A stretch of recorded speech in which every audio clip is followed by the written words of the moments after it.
સુરતના પાસોદરા વિસ્તારમાં એક વિચિત્ર અને ચિંતાજનક ઘટના સામે આવી છે.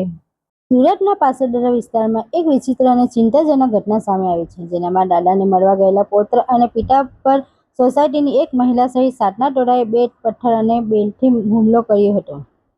આ હુમલામાં પિતા પુત્રને માર મારવામાં આવ્યો અને તેમની કારને તોડફોડ કરી ખુરદો બોલાવી દેવામાં આવ્યો હતો. આ સમગ્ર ઘટનાનો લાઈવ વિડીયો અને સીસીટીવી ફૂટેજ પણ સામે આવ્યા છે, જે હાલ સોશિયલ મીડિયા પર વાયરલ થયા છે. પોલીસ સૂત્રો દ્વારા મળેલી માહિતી મુજબ સુવાડા ગામ ક્રિષ્ના કોમ્યુનિટીમાં રહેતા હિરેન સોલંકી ગત સોમવારે રાત્રે પોતાના પિતા બાલુભાઈ સાથે પાસોદરા ઓમ ટાઉનશીપ 4માં રહેતા તેમના દાદા વલ્લભભાઈને મળવા ગયા હતા. રાત્રે લગભગ 10:30 વાગ્યે તેઓએ એ બિલ્ડિંગ પાસે કાર પાર્ક કરી હતી, જેને લઈને સોસાયટીમાં રહેતી જાગૃતિબેન નામની મહિલાએ તેમની સાથે ઝઘડો શરૂ કર્યો હતો.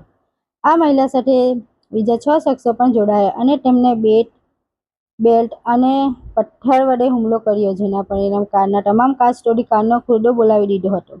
કારને થયેલા નુકસાન અંગે કહેતા જતા હુમલાખોરોએ હીરા વેપારી હિરેન સોલંકી પિતા વાલુભાઈ સાથે ઝઘડો કરી તેમનું માથું ફોડી નાખ્યું હતું. પરિસ્થિતિ વણસતા હિરેનભાઈએ પોલીસની મદદ માંગી હતી. પોલીસને આવતા જ તમામ હુમલાખોરો ત્યાંથી ભાગી છૂટ્યા હતા.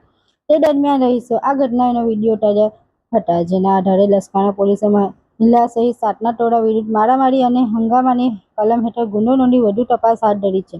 આ ઘટનાથી સોસાયટીમાં તંગ વાતાવરણ જોવા મળી રહ્યું છે.